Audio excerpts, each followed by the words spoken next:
Friends, welcome to my channel. Uttara Karnataka recipe ನೋಡಕತ್ತಂತ ಎಲ್ಲ ನನ್ನ ತಂಗಿಯರಿಗೂ ನಿಮ್ಮ ಮನೆ ಮಗಳಾದ ಲಕ್ಷ್ಮಿ ಆರ್ ಮಾಡುವ ನಮಸ್ಕಾರಗಳು. ಫ್ರೆಂಡ್ಸ್, ಇವತ್ತಿನ ರೆಸಿಪಿ ಎಂತ ಬಂದಿನಂದ್ರೆ ಮಕ್ಕಳಿಗೆ ಇಷ್ಟ ಆಗುವಂತ ರವೆ ಬಿಸ್ಕೆಟ್ ಮಾಡೋದು ಹೇಳ್ಕೊಡ್ತೀನಿ, ನೋಡ್ಕೊಂಬಂడి. ಬೇಕಾಗಿರುವಂಥ ಇಂಗ್ರೀಡಿಯೆಂಟ್ಸ್ ಏನೇನು ತೊಗೊಂಡಿನಂದ್ರೆ ಸಕ್ಕರೆ ತೊಗೊಂಡಿದ್ದೀನಿ, ಏಲಕ್ಕಿ ಪೌಡ್ರು, ಎಣ್ಣೆ, ಗೋಧಿ ಹಿಟ್ಟು, ಆಮೇಲೆ ಸಣ್ಣ ರವೆ, ಸ್ವಲ್ಪ ಸೋಡಾ, ಸ್ವಲ್ಪ ತುಪ್ಪ, ಹಾಲು.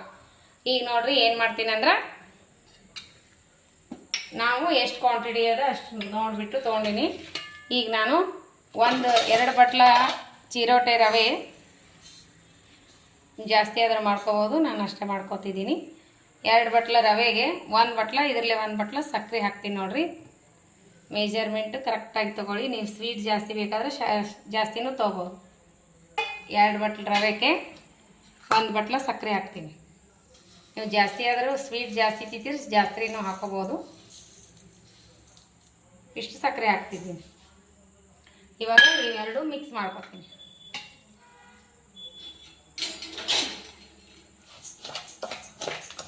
ಕೂಡಿಸಿವಲ್ಲ, ಈಗೇನು ಮಾಡೋಣ ಅಂದರೆ ಇವೆರಡು ಮಿಕ್ಸರ್ ಮಾಡ್ಕೊಂಡು ಬರೋಣ. ಸ್ವಲ್ಪ ಮಿಕ್ಸಿ ಮಾಡ್ಕೊಂಡು ಬರ್ತೀನಿ. ಈಗ ನೋಡ್ರಿ, ಈ ರೀತಿ ಪೌಡ್ರ್ ಮಾಡ್ಕೊಂಡು ಬಂದೀನಿ ಸಕ್ಕರೆ ರವೆ. ಈಗೇನು ಮಾಡ್ಬಿಡ್ಬೇಕಂದ್ರೆ ನಾವು ಒಂದು ಸ್ವಲ್ಪ ಅಡುಗೆ ಎಣ್ಣೆ ಹಾಕೋಣ. ಅಡುಗೆ ಎಣ್ಣೆ 3 ಸ್ಪೂನ್,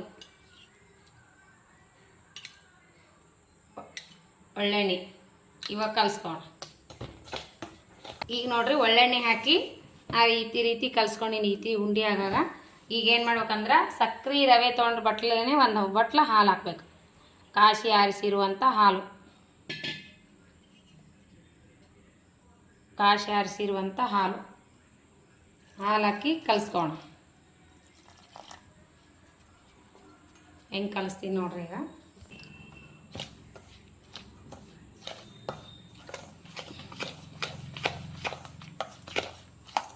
ಈಗ ನೋಡ್ರಿ, ಈ ರೀತಿ ಕಲಿಸ್ಕೊಂಡಿನಿ. ಈಗೇನು ಮಾಡೋಣ ಅಂದ್ರೆ ಇದಕ್ಕೆ ಒಂದು ಚಿಟಿಕೆನೇ ಉಪ್ಪು, ಇಷ್ಟು ಉಪ್ಪು ಹಾಕಿದ್ದೀನಿ. ಒಂಚೂರು ಸೋಡಾ, ಚಿಟಿಕೆ ಸೋಡಾ, ಇಷ್ಟು ಸೋಡಾ, 1 ಸ್ಪೂನ್ ಏಲಕ್ಕಿ ಪೌಡ್ರ್ ಹಾಕಿ ಕಲಿಸ್ಕೋಣ. ಹಾಗೆ ಇದಕ್ಕೆ ಗೋಧಿ ಹಿಟ್ಟಾದರೂ ಹಾಕ್ಬೋದು, ಮೈದಾ ಹಿಟ್ಟಾದರೂ ಹಾಕ್ಬೋದು. ನಾನು ಮೈದಾ ಹಿಟ್ಟು ಯೂಸ್ ಮಾಡಲ್ಲ, ಗೋಧಿ ಹಿಟ್ಟನ್ನೇ ಯೂಸ್ ಮಾಡ್ತೀನಿ. ಈಗ ನೋಡ್ರಿ, ಗೋಧಿ ಹಿಟ್ಟಾದರೂ ಹಾಕೋಬೋದು, ಮೈದಾ ಹಿಟ್ಟಾದರೂ ಹಾಕೋಬೋದು. ನಾನು ಗೋಧಿ ಹಿಟ್ಟೆ ಹಾಕ್ತಾಯಿದ್ದೀನಿ. ನೋಡಿ ಕಲಿಸ್ಕೊರಿ. ಇವಾಗ ಅರ್ಧ ಗಂಟೆ ಮುಚ್ಚಿಡೋಣ. ನೋಡ್ರಿ, ಅರ್ಧ ಗಂಟೆ ಆಗ್ಯದ. ಈ ಹಿಟ್ಟು ನೋಡ್ರಿ ಯಾವ ರೀತಿ ಬಂದದಂತ. ಈ ರೀತಿ ಬಂದರೆ ಸಾಕು. ಇವಾಗ ಸ್ವಲ್ಪ ತುಪ್ಪ ಹಚ್ಚಿ ನಮ್ಗೆ ಎಷ್ಟೆಷ್ಟು ಬೇಕೋ ಅಷ್ಟೆಷ್ಟು ಬಿಸ್ಕಿಟಿನ ಆಕಾರ ಮಾಡ್ಕೊಳ್ಳೋಣ. ಅಲ್ಲಿ ಆಲ್ರೆಡಿ ಎಣ್ಣೆ ಕೈ ಇಟ್ಟಿನಿ. ಸ್ವಲ್ಪ ಎಣ್ಣೆ ಹಚ್ಚಿ ಇಲ್ಲ ತುಪ್ಪ ಹಚ್ಚಿ ರೌಂಡ್ ಮಾಡ್ಕೊರಿ. ನೋಡಿರಿ, ನಾ ಗೋಧಿ ಹಿಟ್ಟು ಹಾಕಿನಲ್ಲ, ಹಾಗಾಗಿ ಗೋಧಿ ಹಿಟ್ಟಿನ ಕಲರ್ ಆಗ್ಯಾವ. ನೀವು ಮೈದಾ ಹಿಟ್ಟು ಹಾಕಿದ್ರೆ ವೈಟ್ ಕಾಣಿಸ್ತಾವೆ. ನೋಡಿರಿ, ಇಷ್ಟಿಷ್ಟೇ ಮಾಡಿಕೊಂಡು ರೌಂಡ್ ಮಾಡ್ಕೊಳ್ಳೋಣ ಎಲ್ಲವಷ್ಟು.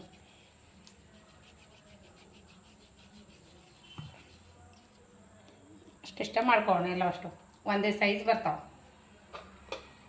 ಈಗ ನೋಡ್ರಿ, ಎಣ್ಣೆ ಕಾಯ್ದಿದೆ ನೋಡೋಣ. ಇಷ್ಟು ಕಾಯ್ದೆ ಸಾಕು, ಎಣ್ಣೆ ಜಾಸ್ತಿ ಏನು ಬೇಡ. ಇವಾಗ ಒಂದೊಂದಾಗಿ ಫ್ರೈ ಮಾಡ್ತೀನಿ.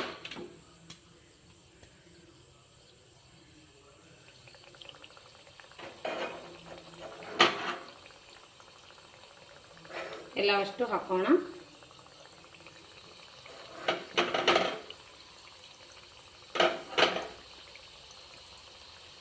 ನೋಡ್ರಿ, ಈ ರೀತಿ ಬರ್ತಾವ. ನೋಡ್ರಿ, ಇಷ್ಟು ಈ ರೀತಿ ಕಲರ್ ಫುಲ್ಲಾಗಿ ಕರಿಬೇಕು.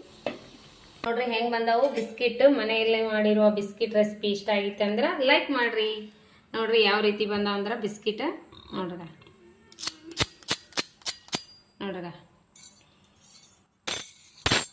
ಒಳಗೆ ಸಾಫ್ಟ, ಮೇಲ್ಗಡೆ ಕ್ರಿಸ್ಪಿ ಆಗಿ. ಟೇಸ್ಟ್ ಮಾಡಿ ಮಗ. ನೋಡ್ರಿ ಯಾವ ರೀತಿ ಬಂದಾವ. ಈಗ ಟೇಸ್ಟ್ ಮಾಡಿ ನೋಡೋಣ ಬನ್ನಿ. ಗರಿಯಾಗಿ ಒಳಗೆ ಸಾಫ್ಟಾಗಿ ಮಸ್ತ್ ಬಂದವ. ಸ್ವೀಟ್ ಅಂದರೂ ಕರೆಕ್ಟ್ ಆಗ್ಯದ. ನೀವು ಮಾಡ್ಕೊಂಡು ತಿನ್ಬೋದು. ಈ ಬಿಸ್ಕಿಟ್ ರೆಸಿಪಿ ನಿಮಗೆ ಏನಾರ ಇಷ್ಟ ಆಗಿತ್ತು ಅಂದ್ರೆ ದಯವಿಟ್ಟು ಒಂದು ಲೈಕ್ ಮಾಡಿರಿ. ನಿಮ್ಮ ಅನಿಸಿಕೆ ಅಭಿಪ್ರಾಯಗಳನ್ನು ಕಮೆಂಟ್ ಬಾಕ್ಸ್ನಲ್ಲಿ ತಿಳಿಸ್ರಿ. ನಿಮ್ಮ ಅನಿಸಿಕೆ ಅಭಿಪ್ರಾಯಗಳನ್ನು ಕಮೆಂಟ್ ಬಾಕ್ಸ್ ತಿಳಿಸ್ರಿ. ಇನ್ಯಾರು ಸಬ್ಸ್ಕ್ರೈಬ್ ಆಗಿಲ್ಲ, ಸಬ್ಸ್ಕ್ರೈಬ್ ಆಗ್ರಿ. ನಾ ಹಾಕುವಂಥ ರೆಸಿಪಿಗಳ ನೋಟಿಫಿಕೇಶನ್ ಸಿಗ್ತದೆ, ನೀವು ತಕ್ಷಣ ನೋಡ್ಬೋದು. ನಿಮಗೆ ಇಷ್ಟ ಆಗಿತ್ತು ಅಂದ್ರೆ ನಿಮ್ಮ ಫ್ರೆಂಡ್ಸ್ ಫ್ಯಾಮಿಲಿಗೆಲ್ಲ ಶೇರ್ ಮಾಡಿರಿ. ಬಿಸ್ಕಿಟ್ ಮಾತ್ರ ಮಸ್ತ್ ಬಂದವ, ಸ್ವೀಟ್ ಕರೆಕ್ಟ್ ಆಗ್ಯಾವ. ಇದಕ್ಕೆ ನೀವು ಬೇಕಾದ್ರೆ ಕೊಬ್ಬರಿನೂ ಹಾಕ್ಬೋದು. ಮಸ್ತ್ ಆಗ್ಯದ. ನೀವು ಮಾಡ್ಕೊಂಡು ತಿನ್ನಿರಿ. ಮತ್ತೆ ಮುಂದಿನ ರೆಸಿಪಿಯಲ್ಲಿ ಸಿಗೋಣ ಫ್ರೆಂಡ್ಸ್. ನಮಸ್ಕಾರ, ಬಾಯ್.